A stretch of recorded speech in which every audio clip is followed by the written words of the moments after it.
Hello and welcome to another episode of Roll for Lit. And what am I doing today? I'm doing something I haven't done in a very long time, which is a TBR. I will be showcasing my TBR. Whoa. And, if you're new here, or if you have only come, from the land of tabletop role-playing games and you don't understand a TBR, it's more like an aspirational read list. I will never, in a billion years, read probably even half of these. But, it's like the thrill of the game, You want to read all these. You're excited to talk about these. And you're hoping you will read them. Will you read them? Who knows? I don't know. Anything could happen. These are things that I would like to read, but not necessarily will I get to them. Some of these will not be tabletop role-playing game books, and when we get to those, I'll explain why I want to read them. So it'll be pretty simple. Let us begin. Starting off strong, we have a Warhammer 40,000 novel. This is one of the Space Marine battle books, and I'm really lucky that I found this for a pretty cheap price online. And this is The Legion of the Damned by Rob Sanders. Ooh, they're kind of ghostly, demonic-looking Space Marines, but they're supposed to be on the side of the Imperium. I'm not going to say the good guys, because in Warhammer there are no good guys. But they're actually not Chaos Space Marines. They're the Legion of the Damned. I have read a few Space Marine battles. Actually, I think I've only actually read one Space Marine battles. And, I've read two. But the one that is most well-known and most loved is Hell's Reach by Aaron Dembski-Bowden. That book is amazing. Don't know if this will, shadow up to that, but we will see. Then I have a kind of a weird oddity, Empire and Chaos by Anthony Reynolds. This is a book that was made to tie in with the then-current Warhammer Fantasy online RPG, like their version of, World of Warcraft. And it's not around anymore, technically. People have revived it and still play it, in private servers and stuff like that. And I would like to do that one day, but I just haven't done that. So I'm just really interested to see what this book is about. This is the first book in a 3-part series that were all released in tandem with that role-playing game. It says it's a novelization of the hit computer game, and I'm interested in how you do a novelization for something that's so wide-ranging that people are supposed to be coming back month after month after month, because what a massively online role-playing game is, it's basically like you are a person in the world, and there is some kind of overarching plot, but it's never, when tie-ins get there, it's never really seems like it's novelization. Normally there's plenty of World of Warcraft books, as I showed off in my other thing, but those are normally just things that happened in the universe and things to set up bigger expansions and stuff like that. A lot of prequel material. There's not a lot of things that proclaim to be a novelization. Now, I have quite enjoyed Anthony Reynolds. I read his novelization for Mark of Chaos the other year, and I actually really, really enjoyed that. And then I tried to play the game, and I was like, wow, I enjoy the novelization better than the game, because the game, it's this weird, kind of not RTS. I need to basically restart it, because I messed up with my first few turns, and then I eventually got to a blocking point where I couldn't get past because I did bad on the other turns. But you have you don't gain troops in the conventional way. It's not like base building. It's kind of you start out with a set number of troops and you have to beat a battle, kind of like the Total War games. Anyways, all I remember from that game is there's a guy who's just Lord Teclis taught me the art of fire, and then he threw a fireball, and then he just, every time I clicked on him, I was Lord Teclis taught me the art of fire, and I was good for you, bruh. Stop saying this. Stop saying Lord Teclis taught you the art of fire. I get it. He wasn't even very good. Anyways, that's a rant about a thing that nobody else has played, Mark of Chaos. Anyways, then we have this 2000 AD Durham Red book. Now, I don't think that there is anything tabletop related to this, but I know that there are tabletop stuff for Judge Dredd, and I don't know, I've been meaning to kind of dive into those early tabletop role-playing games for Judge Dredd, because Judge Dredd is part of 2000 AD, the comic book series. So I don't know if those RPGs bring in other universes a little bit, you know. So I will be interested to see. This is a 2000 AD character. Durham Red is a vampire in space. Space vampires. The best kind of vampires, really. It's like, you don't want to, you know, if you're going to be a vampire, might as well go to space. That's what the movie Life Force taught me, among other things. Then this is a novelization. This is a tie-in. So this is not a novelization. This is a tie-in to the Star Wars video game Republic Commando. Now, I played Republic Commando back in the day, and also like a few, I think probably like 6 months ago, I was playing it again. Whatever. Don't judge me. I play old games sometimes, okay? Anyways, this is I think there's like 4 or 5 books in this series.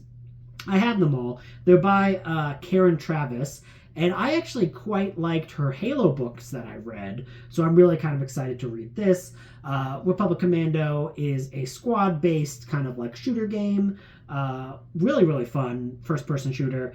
And, you know, I think that there's plenty of Star Wars role-playing games, and these are kind of the characters and scenarios that I like to put in a role-playing game scenario, because, like, I don't like having people play as Jedi, because Jedi is just, like, it's just boring, I feel like, especially when you're, like, playing in a tabletop setting. I like people who are underpowered-ish a little bit, but still have, like, moves to, like, kind of, like, you know, fight the enemy and maybe win. But anyways, yeah, so Republic Commando.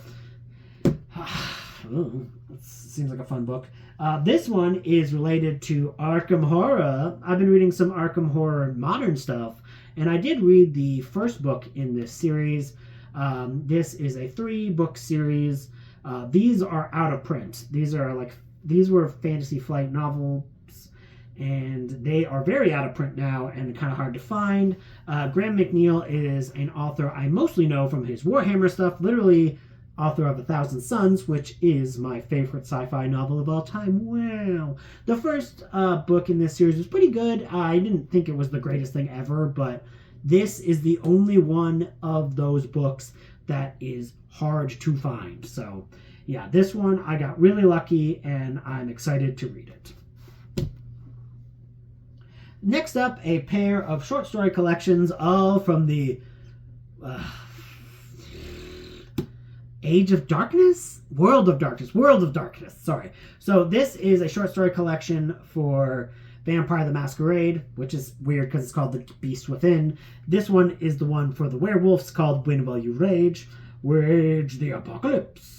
And then Vampire the Masquerade. These are short story collections that are supposed to kind of like bring you into the world. So I want to read one of them, and yeah, I'm excited to dive into those. I really have not got too much into the White Wolf style of role-playing games, and I'm really excited to see kind of what the worlds are like. I only have like a very kind of general view from watching a few YouTube videos and stuff like that, despite having like a fairly good collection of their source books. So yeah, I would love to do that. Here is a Shadowrun book. I have doubles of this for some reason. Didn't realize that. Never trust an elf. Never trust me not to buy a sequel. Duplicate, sequel, whatever. Never trust a me. Never trust a myself. But yeah, anyways, this elf fighting a dragon. I don't know why I can't trust him. He's got a gun. You can't see here, but he's got a gun. I don't think a gun is going to do much against the dragon. We'll see. I've actually never read a Shadowrun book. I don't know. I have a lot of Shadowrun materials, but I've never actually read any of them, so it's exciting to finally read them. Are they only cool covers? I hope not, because I bought a lot of them. Next up, this one has nothing to do with role-playing game. It's just Croc. I just want to read about crocodile eating some people, okay? Sometimes you just need to read about a crocodile eating people. Don't judge me. Or do. Oh, I don't care. Next up is a Warhammer Age of Sigmar book. This is a lady. She's got a dragon, and she's got a spear, and she's got a cool looking shield. I don't know anything about her. Literally don't know anything about her. She looks cool, though. Abraxia, speed of the ever-chosen. Woo, woo, woo. Don't know anything about her. She looks cool. I think she's chaos. I'm gonna guess. Because of the horns. And the fire. And a dragon. And a star of chaos. I don't think she's nice. But, I'm down. I've only read a little bit of Age of Sigmar, so Age of Sigmar is still kind of a universe that I'm learning more and more about as I explore the various tie-in stuff. I do have a few miniatures from them, mostly just the Scaventide box set from the latest edition. But anyways, next up is Dark Future Crocodile Tears, which is the next book in the Demon Download cycle. I read the first book in this cycle in August, and it was really fun. So yeah, I really want to read another one. These are from the times of GW Books, before it was Black Library. Dark Future is a kind of like post-apocalyptic, I think it was just a board game, or I don't know if there is any like role-playing game-esque elements to Dark Future, but I know there were miniatures, and I know there were board games, because I have seen the board game before, but I've never got to play it. And it's all kind of, there's a whole bunch of books that are in the setting, and I am really, really excited to, read it. Because for a while, there was Warhammer, we all associate Black Library and GW Books with Warhammer 40,000, but Dark Future was there in the beginning as well. And Jack Yovel, the author, that's a pseudonym for Kim Newman. Whoa, the man who dresses the best. Next up, look at his book. Keeping the post-apocalypse theme, what's happen if a wolf was riding a bike? And he's bloody. I don't know if the wolf riding the bike is supposed to be a metaphor or if he's in the book. Regardless, looks cool. Chelsea Quinn Yarborough. Go Miss Yarborough. Never disappoints. The few times I've read her, I haven't read much, so maybe she does. Sorry. Here's a Dragon Age book. I call them Dragon. David Gator's book. It's pretty, chunky. It's a pretty chunky book. I don't know anything about it. Dragon Age was a thing that I played when I was young, and then my mom played a bunch of it. I know, it's weird. I don't know. She played way more of it than I did. So yeah, I'm interested to see if the tie-in fiction is good. I read a comic book that was a tie-in, and it wasn't bad. So yeah, let us see if the Stolen Throne steals my heart. Whoa. I don't know. Here's just a plain old Dungeons & Dragons book. The Ogre's Pact by Troy Denning. I've read some Troy Denning books, but only in Halo. I believe I've only read his Halo novels. So this is way before Halo, and is from 1994. What's going on with the ogres? Why are they making pacts? We'll find out. Did you know they made Magic the Gathering books? I didn't until this year. There's a ton of them. And, well, last year. Technically, I found most of these last year. But there are a bunch in the 90s, and then there were still more in the modern day. I literally have an arc for one that I'm going to try to read as well. This is Magic the Gathering Arena. I love things about arenas. That's the thing that you should know about me. If there's an arena subplot in a book, I am down. Put two people in an arena, have them fighting monsters, have them fighting each other, have them do something. If it's in an arena, I am invested. Would I have been one of those horrible people who would actually go to attend the blood sports if I had lived in those times? My obsession with arena in fiction does make that a little bit of a troubling thing to think about. I hope not, but who knows? Anyways, Magic the Gathering. Magic the Gathering. Here's the thing, I believe, is by the same author. Nope. Nope. This is William H. Keith. This is William R. Last name. This is another one I have doubles of. Whoops. I've never read a Battletech novel, but if the Battletech novels involve, robots duking it out, little mechs, which I assume it does. It would be weird if there was all these mechs and none known of them are fighting each other. So I believe it's just big mechs going boom, boom, boom. And the tabletop game sounds cool, so I would love to learn about all that stuff. So yeah, first ever Battletech novel, will it be good? I don't know. Tune in to see if I even read it. Another book tying into a massively online role-playing game. This is the first ever World of Warcraft book. Cycle of Hatred. Wow. I hope we get along one day. But no, we are stuck in a cycle of hatred. I recently finished the Dragonlance series, the first 3 books. So I really want to read more of the Villains series. I've only read book 3. You don't really need to read them all in order because they're just focusing on very specific villains. This is all about a guy named Lord Verminard. That's a cool freaking name. Lord Verminard. Actually, it's not very good. You know what? I lied. I don't like that name. Lord Verminard makes it sound like you're like King of the Rats. No, wait, that actually sounds cool. Anyways, in the same vein, this guy, who's in a Ravenloft book, was a character in the freaking Dragonlance series, the first 3 books. Because I saw art, and I was like, wait a minute, what? That looks exactly like this cover of this Ravenloft book I've owned for a while. And it's like, yeah, Lord Soth, the Dread Knight, who is this freaking undead knight, he freaking went to Ravenloft. What's he doing there, bruh? What are you doing? Who are you dreading in a place where everyone's scared? So yeah, this is kind of the horror sub-genre of Dungeons and Dragons. Back in the day, there were plenty of these novels. Have not read any of them. This is the only like official Dungeons and Dragons campaign that I've actually played. It's a little embarrassing how much I'm inexperienced with playing the games that I'm talking about, but hey, it's a learning experience. Everyone learns. Everyone, becomes better or whatever. Then there is Dark Matter. This is a book that is related to believe it's another tabletop role-playing game franchise. This one I learned about on Jordan Sorcery, who is a really good YouTube channel that talks about the history of a ton of role-playing games. I will put that in the description below. But yeah, seems like it's supposed to be like a tabletop role-playing game where you basically like play as a member of the X-Files, and there were a number of books released to coincide it. And I just kind of like the cover. I like this cover. It's a cool cover. There's some aliens. Let's see what's going on. Wild Blood. Nancy A. Collins wrote a bunch of tie-ins to Werewolf. I did it again. Vampire the Masquerade. And this is one of her non-Vampire the Masquerade books. Because I think this is about a werewolf.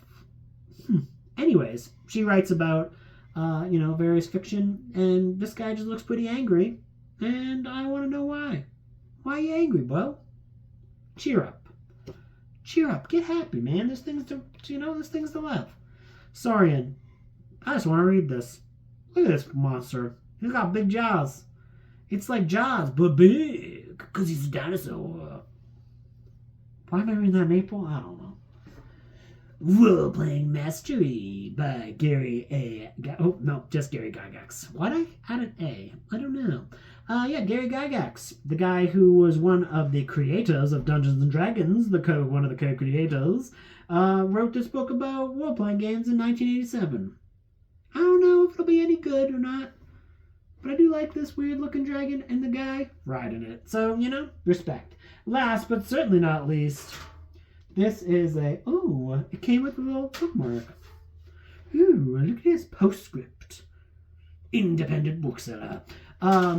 This is a collection of classic monster tales in short form fiction. And one of the ones in here is one of the very early novelizations or recaps of King Kong. And I am an amateur King Kong historian, so yeah, I'm definitely going to read that. Does it have a lot to do with the monsters? Yes. But does it have a lot to do with role-playing games? Not really, but monsters are a key part of role-playing games, so maybe I will put one of the monsters here in a role-playing game and give it fake stats. What would King Kong's stats be in D&D? Whoa, maybe I can do that. That's a dumb idea. Anyways, monsters. We love them. So, have you read any of these books? What are your opinions on them? Do you think I'll even get to half of them? Let us see. I hope you guys are doing well, and all of your rolls end up as a natural 20. Thank you, and have a good day. Bye-bye. And look at my cats. They've been here the whole time. They were just watching. They're just watching and snuggling while I did a dumb TBR. Look at them. They're so cute. Sickens me. Just kidding. I love them. Bye.